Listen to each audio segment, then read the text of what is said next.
ప్రార్థించేవాని జయ జీవితం 3 మాటలు చెబుతాను. ఫస్ట్, తన శరీరాన్ని జయిస్తాడు. ప్రార్థించేవాడు దేన్ని జయిస్తాడు? శరీరాన్ని జయిస్తాడు. శరీరం ఏం చేసిద్ది? రోమిలికి రాసిన పత్రిక 8, 13, 14 ఏముందంటే, ఆత్మచేత శరీర క్రియలను చంపివేయండి అంటాడు. శరీర క్రియలు స్పష్టంగా ఉంటాయి. శరీర క్రియలు చాలా స్పష్టంగా ఉన్నాయి. ఎక్కడున్నాయి శరీర క్రియలు అబ్బాయి? గలతీయులకు రాసిన పత్రిక 5వ అధ్యాయం చూడు. శరీర క్రియలు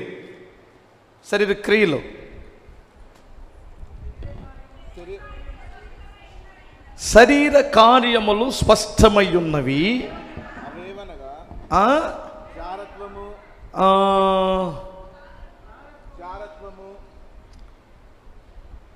ఇక్కడ కూడా అయ్యే ఉన్నాయి కదా. జారత్వము, అపవిత్రత, కామకత్వము, విగ్రహారాధన, అభిచారము, ద్వేషములు, కలహము, మత్సరము, క్రోధము, కక్షలు, భేదములు, విమతములు, అసూయలు, మత్తతులు, అల్లరితో కూడిన ఆట పాటలు, ఇంకా మొదలైనవి కూడా ఇంకా ఉన్నాయి. ఈ శరీరము నేను చాలాసార్లు చెప్పాను, మరలా చెబుతున్నాను. నీ ఆత్మకు విరోధంగా పనిచేస్తుంది. నీతోనే ఉంటుంది. నువ్వు కష్టపడి సంపాదించిందే తింటది. ఓకే, నువ్వు పెట్టిన చికెనే తింటుంది, నువ్వు పెట్టిన బిర్యానీ తింటుంది, నువ్వు ఇచ్చిన పాలే తాగిద్ది. నీకు మేలు చేయాల్సిన దానికి బదులు నీకు కీడుగా మారిద్ది. నీ ఆత్మకు ఏంటది చెప్పాలి. అందుకని ఇది ఒకదానికొకటి వ్యతిరేకంగా పనిచేస్తుంది. ఇప్పుడు దేవుడు ఏం చేస్తాడంటే, శరీర సంబంధమైన ఏ క్రియ చేసినా దేవుడు లెక్క అడుగుతాడట. అంటే తీర్పులోనికి తీసుకొని వస్తాడు. ఇప్పుడు ఎవరిని అడుగుతాడు? శరీరాన్ని అడుగుతాడా?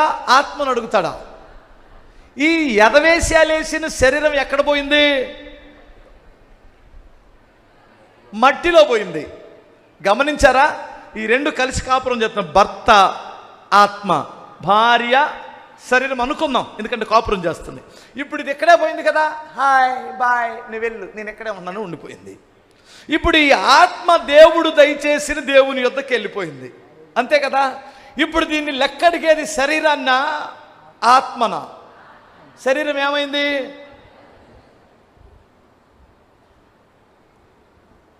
చేసిందా? పుట్టుకి కుళ్ళిపోయింది, కంపు కొట్టింది. ఇప్పుడు దీన్ని చూసుకొనే కదా మనం కులుకుడు, మన మీసాలు మెలయడాలు, మన తొడలు దరసటాలు దీన్ని చూసుకొనే కదా. ఎదవద మనల్ని ఎంత ఉర్రూతలోగించి మోసం చేసిందంటే నా అనుకున్న నా శరీరము కూడా మనల్ని మోసం చేసేసింది. నేను చాలా కాలం క్రితం ఒక పాట పాడాను.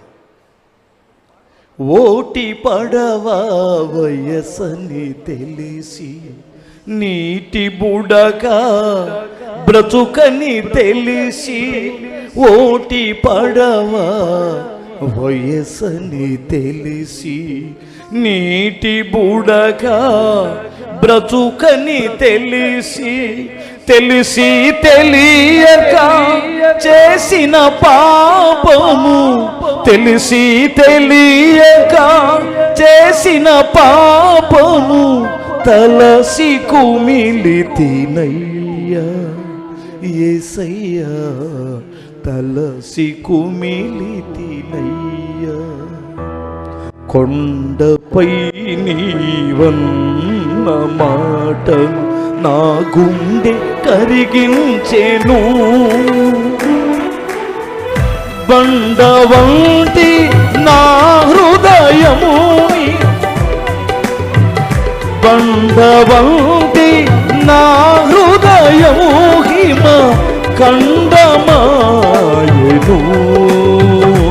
హిమ కండమాయను. యేసయ్యా నా యేసయ్యా, యేసయ్యా నా యేసయ్యా. కొండపై నీవన్న మాటలు నా గుండె కరిగించెను, బండవంటి నా హృదయం, కొండవంటి నా హృదయము హిమ కందమాయెను, హిమ కందమాయెను.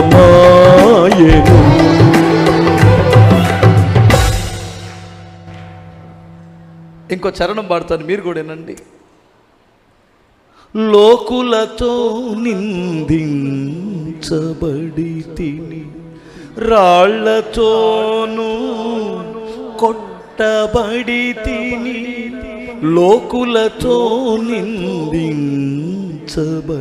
తిని, రాళ్లతోనూ కొట్టబడి తిని, పాపిని దేవా ద్రోహిని దేవా అండ కోరి తిని, అండ కోరి తిని. చివరి చరణం ఒకటి ఉంది, గుర్తుందో లేదో. మారు మనసు పొంది తినయ్యా, మనిషిలాగా మారి తినయ్యా, మారు మనసు పొంది తినయ్యా, మనిషిలాగా మారి తినయ్యా, నీ శరణ దాసిని యేసయ్యా అండ కోరి తిని, వెన్నంటి నడచెదను. ఆ ఫస్ట్ చరణం మరలా గుర్జైనా పాడండి నాతో.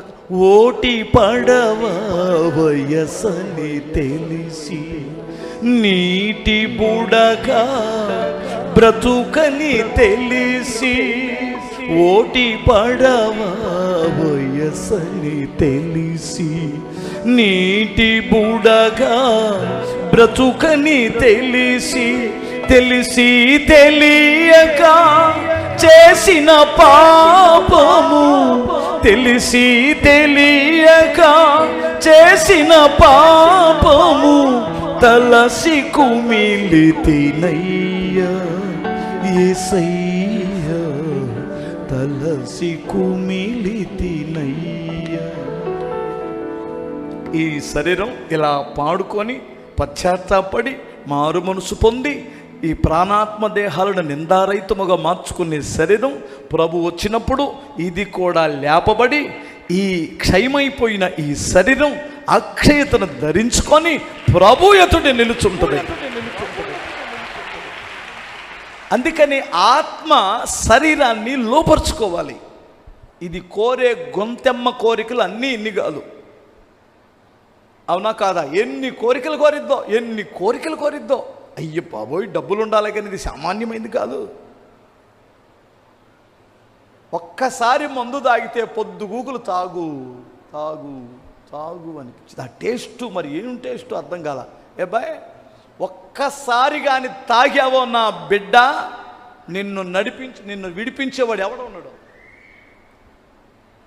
సామాన్యమైందిగా దురాత్మది, దయ్యం, మందు ఒక దయ్యం. ఒక్కసారి పరాయి స్త్రీకి అలవాటు పడ్డావో నీ బ్రతుకు బస్ స్టాండే, మరలా పైకి రాలేవు, ఒడ్డెక్కలేవు. చాలా జాగ్రత్తగా ఉండండి. నువ్వు అంటించుకున్నంత తేలిక కాదు బయటికి రావడం. ఇది చేసిందల్లా చేసి ఇది టక్కుని పోయింది. ఇప్పుడు ఆత్మ దేవునికి లెక్కప్ప చెప్పాలి. కానీ ప్రార్థించేవాడు శరీరాన్ని జయిస్తాడు, శరీరాన్ని జయిస్తాడు. ప్రార్థించేవాడు ఏమండి, ప్రార్థనా పరుడు యోసేపు వలె పాపాన్ని జయిస్తాడు. ప్రార్థించేవాడు, అర్థమవుతుందా, అబ్రహాము వలె ధనాన్ని జయిస్తాడు. ప్రార్థించేవాడు లోకాన్ని, అదే చెబుతాను ఇప్పుడు, ప్రార్థించేవాడు ఏం జయిస్తాడు? హల్లెలూయా, శరీరాన్ని జయిస్తాడు. రెండు బిగ్గరగా స్తోత్రం చెప్పగలరా? సాతాను జయిస్తాడండి. ప్రార్థన చేసేవాడంటే సాతానుడికి భలే భయం. తెలుసా మీకు? మీరు కావాలని చూడండి, ప్రార్థన చేసే వారి దగ్గరికి దయ్యాన్ని తీసుకొని వస్తున్నప్పుడు అమ్మో అయ్యో నన్ను తీసుకెళ్ళదు, నేను రాను అంటారు కదా. ఎందుకని? ప్రార్థించేవారిని చూస్తే దయ్యాలకు భయం, దురాత్మలకి వణుకు, వెన్నులో నుంచి వస్తుంది వణుకు. అందుకని నువ్వు దయచేసి ప్రార్థన నిర్లక్ష్యం చేయొద్దు. దుష్టుడు అన్నయ్య సాతానుడు మా కుటుంబాన్ని శోధిస్తున్నాడు అన్నయ్య, మమ్మల్ని ఎంతో ఇబ్బంది పెడుతున్నాడు అన్నయ్య, నువ్వు ప్రార్థన చేయి. సాతానుడు నీ దరిదాపుల్లోకి రాడు, వాడు నీ దరిదాపుల్లోకి రాడు. హల్లెలూయా. ప్రార్థన చేయమ్మా తల్లి అంటే వీళ్ళేం చేస్తారంటే, అన్నయ్యో మరే నాకు అక్కడ ఒక ఆయన తాయితీ ఇచ్చాడు, అక్కడ కట్టుకుంటే పోయిద్దని. ఆడు తాయితో ఆడికి లెక్క, తాయితో ఆడికి లెక్క. మా అమ్మమ్మ చిన్నప్పుడు గారమండ పెట్టేది ఇంటి ముందు. గారమండలో తెలుసు కదా, గారమండలో ఉంచేది, కొడవలు లిక్కి పెట్టేది. ఎందుకమ్మమ్మ కొడవలు లిక్కు అంటే, ఇనుము వస్తే దయ్యం రాదురా అని. దానికేం పెద్ద లెక్క. మీకు ఒక విషయం చెప్పనా, పిల్లి మీ ఇంటికి రోజు వచ్చి పాలు తాగిపోతుంది అనుకో, ఒక ఉప్పు చేప తీసుకొని, ఎక్కడ దొరుకుతాయి ఉప్పు చేపలు? ఎవరది? సందోలు నిజాంపట్నంలో ఉప్పు చేపలు బాగా దొరుకుతాయి.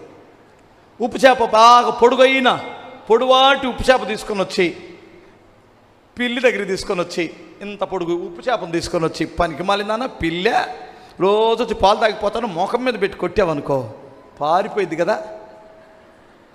చెప్పరేంటమ్మా? ఆ ఉప్పు చేప వాసన తగిలి నేను ఎక్కడే ఉంటా తిరిగిద్ది. అలాగే కొంతమంది చీపురు గట్ట తీసుకొని, నా సవిత ఎక్కడి నుంచి వచ్చావే, నా సవిత, కరెక్ట్గానే పిలిచావు, అది మీ ఆయన్నే చేసుకుంది. ఈ సవిత నీకు సవిత అయింది, మీకు అర్థం కాలేదా? భలే తిడుతుంటారు దాన్ని. అది అంత సంతోషమే. పోనీలమ్మా, నన్ను ఎవరు పెళ్లి చేసుకోకపోతే నువ్వన్నా చేసుకున్నావు శారమ్మలాగా. ఆఖరిని వాళ్ళ ఆయనకి చేసినట్లు నన్ను దయ్యాన్నైనా నా మీద కనికరపడి మీ ఆయనకి చేసావు, నన్ను సమితిగా చేసుకున్నామని అసలు మీ ఇల్లు ఇడిచిపెట్టు. నువ్వు చేయాల్సింది అది కాదు, ప్రార్థన. స్తోత్రం చెప్పగలరా? ప్రార్థన చేసేవాడు సాతాన్ని జయిస్తాడు, ప్రార్థన చేసేవాడు లోకాన్ని జయిస్తాడు. యోహాను సువార్త, యోహాను పత్రిక 5వ అధ్యాయం 4-5 వాక్యాలు. దేవుని మూలముగా పుట్టిన వారందరూ లోకమును జయించిన విజయము మన విశ్వాసం. కొట్టాలి చప్పట్లో. ప్రార్థించేవాడు లోకాన్ని జయిస్తాడు. లోకం ఆకర్షించలేదు. ఆఫ్టర్ లోకం దేవుళ్ళో ఉన్న ఆనందం చెప్పనాశక్యము గాని మహిమాయుక్తమైన ఆనందం. ప్రార్థించేవాడు ప్రభువుతో మాట్లాడుకుంటున్నాడు. హల్లెలూయా. ఆ ఆనందం వేరు, ఆ అభిషేకము వేరు. పరలోకములో ఉన్న ఆనందం భూమి మీద అనుభవిస్తాడు ప్రార్థన చేసేవాడు. అందుకనే లోకాన్ని మైమరిపించేది ఏమిటంటే ప్రార్థనా జీవితం. అన్నయ్య లోకం నేను మర్చిపోలేకపోతున్నాను అన్నయ్య, నేను మరులు కొల్పబడుతున్నానంటే మోకరించి ప్రార్థన చేయి, దాన్ని మర్చిపోతావు. నేను చాలా కాలం క్రితం ఒక పాట రాశాను, మీకు గుర్తుందా?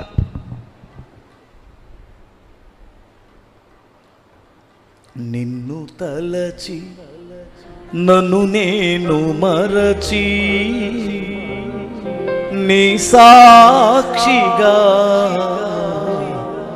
ఇలనే బ్రతుకుచుంటిని.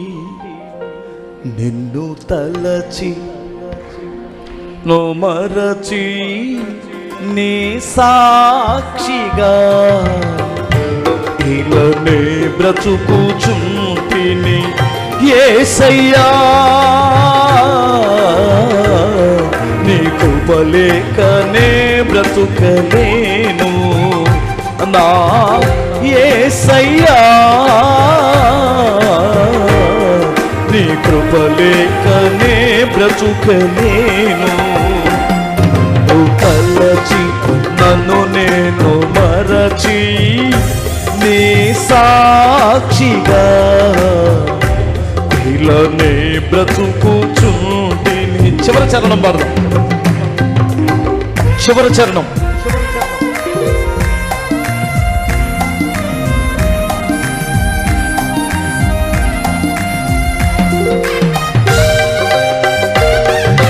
గ్లోరీ, స్తోత్రం.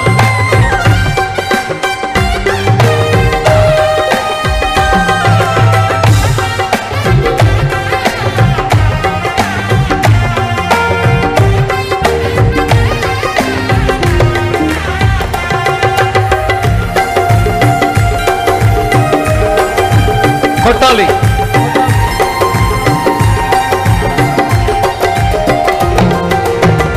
సద్గుణశీలుడ సుగుణాలు చూచి హృదయలో నేను మురిసిపోతిని.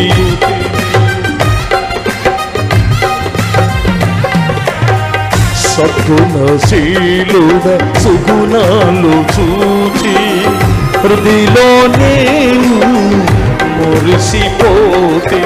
సుగుణాలు నాలో చూచుటకే నీవు సిలువలో నాకై నలిగిన యేసయ్యా. సుగుణాలు నాలో చూచుటకే నీవు సిలువలో నాకై నలిగిన యేసయ్యా. నిన్ను తలచి నన్ను నేను మరచి నీ సాక్షిగా ఇలానే బ్రతుకుచుంటిని. ఇక్కడ ఈ చరణం మీరు ఆలోచించండి. సద్గుణశీలుడ నీ సుగుణాలు చూచి హృదయలో నేను మురిసిపోతిని. ఎవరినైనా చూసి మురిసిపోయారా? నీ కొడుకు మంచి జాబు సంపాదించుకొని వస్తే పుట్టినప్పుడు మురిసిపోయేది లెక్క కాదు. అవి ఎవరైనా మురిసిపోతారు. అలాంటి లెక్కే కాదు. వాడు ముద్దు మాటలు చూసి, ఆడు బుడిబుడి నడకలు చూసి మురిసిపోవద్దు. వాడు ప్రయోజకుడై తిరిగి వచ్చినప్పుడు, ఆడి గురించి ఊరిలో మాట్లాడుకుంటున్నప్పుడు, బా కంటే అలాంటి కొడుకుని కనాలరా అని అంటున్నప్పుడు తల్లిదండ్రుల హృదయంలో ఏం చేయాలి అర్థం కాక లోపల ఉప్పొంగి మురిసిపోతుంటారు. గమనించారా? ఆహా, బయటపడలేరు కానీ యమా మురిసిపోతారు. మంచి గుణవంతుడైన భర్త దొరికి ఆ భర్తను ఊర్లో వాళ్ళు పొగుడుతుంటే, బా ఏం భర్త దొరికాడు ఆ అమ్మాయికి అంటుంటే నీ లోపల ఏమొస్తుంది? దయ్యాల గురించి చెప్పట్లా నేను. వాళ్ళ భర్త ఎంత మంచోడైనా పక్క వాళ్ళని చూసే దయ్యాల గురించి మాట్లాడట్లేదు. ఈ దయ్యాల గురించి నాకెందుకు, పతివర్తల గురించి మాట్లాడుతున్నా నేను. వాళ్ళు లోపల మురిసిపోతారు. అవునా కాదా? ఎంత ప్రేమిస్తాడు, ఎంత బాధ్యత గలవాడు, ఎంత చక్కటివాడు, కుటుంబాన్ని ఎంత బాధ్యత కలిగి చూసుకుంటాడు అంటుంటే ఆ భార్యకి ఏమొచ్చింది లోపల? అబ్బా ఇలాంటి భర్త దొరికినప్పుడు దొరకడం నా అదృష్టం అనిపించి మురిసిపోయింది. భార్య విషయంలో కూడా భర్త భార్య విషయంలో కూడా అలాగే మురిసిపోతాడు. వాళ్ళ అమ్మ నాన్న జాగ్రత్తగా చూసుకుంటూ, అర్థమవుతుందా, సంసారాన్ని జాగ్రత్తగా నడిపించుకుంటూ భర్తకు లోబడి ప్రేమిస్తున్నప్పుడు ఆలీళ్ళు వచ్చి, అరే నీకు దొరకాల్సిన భార్య కదరా, ఎంత గుణవతిరా, ఎంత బుద్ధిమంతురాలు దొరికింది అంటుంటే ఆ లోపల మురిసిపోతాడు. అవునా కాదా? స్తోత్రం చెప్పాలి. మంచి నాన్న దొరికితే కొడుకులు మురుసుకుంటారంటారా? ఎప్పుడు మురుసుకుంటారు చెప్పనా? టీవీను 15 సంవత్సరాల లోపు మురుసుకుంటారు. మా నాన్న హీరో, అసలు మా నాన్న కొట్టాడంటేనా 16వ సంవత్సరం వచ్చిందంటే మా నాన్నకి ఏం తెలీదు, చెబితే ఏనాడో మూర్ఖుడు.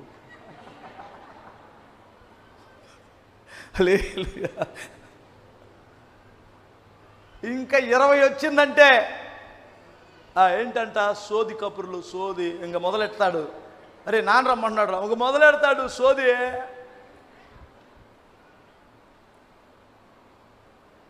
అది ఎంత పెద్ద మహానుభావుడైన తండ్రి కానివ్వండి, వీడికి అర్థం కాదు.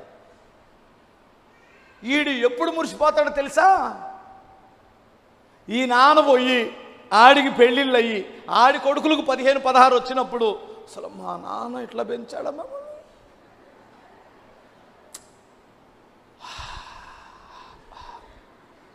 మా నాన్న 3 పెంచాడు, మేము 2 పెంచలేకపోతున్నాం. మా నాన్న 6 పెంచాడు, 2 పెంచలేకపోతే దుర్మార్గులు దొరికారురా బాబు ఈ పిల్లలు. అమ్మ వాడు వస్తున్నాడు. ఒక ఆయన అంటాడు, ఇంతే ఉంటాడు, ఆడొస్తున్నాడు కన్నాడు, ఒకసారి మాట్లాడయ్యా. ఎందుకయ్యా? ఆయన చూస్తున్నా భయం వేస్తుందయ్యా, నాయన ఉనుకొస్తుంది. ఏం చేస్తాడు? ఫుల్గా తాగొస్తాడయ్యా సాయంత్రానికి. ఆడు వయసు 20 తాగొచ్చి ఎంతలా మాట్లాడితే అంత మాట్లాడతాడా బాబు.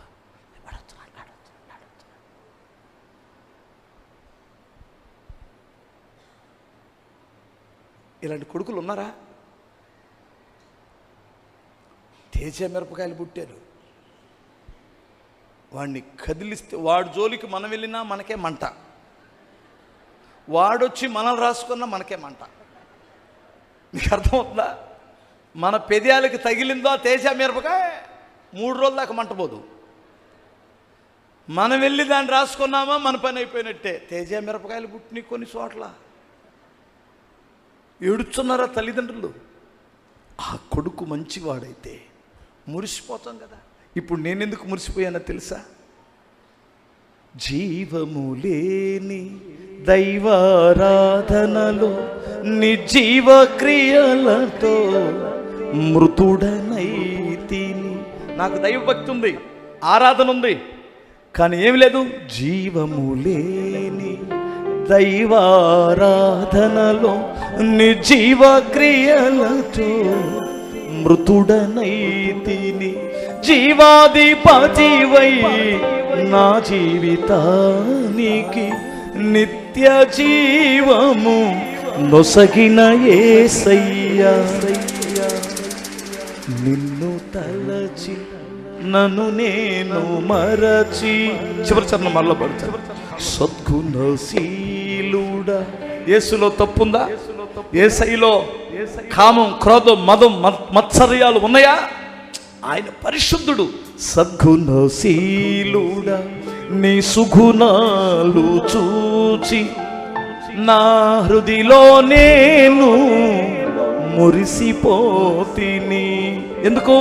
సుగుణాలు నాలో చూచుటకే నీవు సిలువలో నాకై నలిగిన యేసయ్యా, నిన్ను తలచి మరచి నీ సాక్షిగా ఇలానే బ్రతుకుచుంటిని. ఇక్కడ ఉండేది నా రూమ్. ఆ రూమ్లో రాశాను ఈ పాట. స్తోత్రం చెప్పగలరా? మధ్యలో ఒక చరణం ఉంటుంది. దారి తెలియక కారు చీకటిలో బ్రతుకే భారమై నలిగిపోతిని. దారే తెలియక చీకటిలో బ్రతుకే భారమై నలిగిపోతిని. నీతి సూర్యుడా ఎదలో ఉదయించి నా బ్రతుకే వెలుగుతో నింపిన యేసయ్యా, అందుకు నిన్ను తలచి నన్ను నేను మరచి నీ సాక్షిగా ఇలానే బ్రతుకుచుంటిని. హల్లెలూయా. లోకాన్ని ఊరకే మరవలేదు. పెద్ద ముదురులో అర్థమవుతుందో? పెద్ద ముదురులో మనం అంటే మిమ్మల్ని కలిపినందుకు సారీ, ఏమనుకోమాకండి. నేను లోకాన్ని అంత అడ్డగోలు గిడిచిపెట్టడమే, దాన్ని మైమరిపించాడు నా దేవుడు.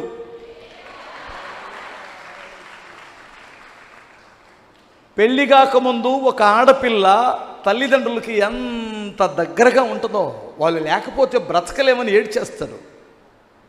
ప్రేమ కలిగిన భర్త తల్లిదండ్రుల్ని, అన్నదమ్ములని, అక్క చెల్లెళ్ళని, తన పుట్టినింటిని, తన వాతావరణాన్ని అంతటిని మరిపించగలిగిన దమ్ము ఎవడుకుంటుందంటే ప్రేమించే భర్తకు మాత్రమే ఉంటుంది.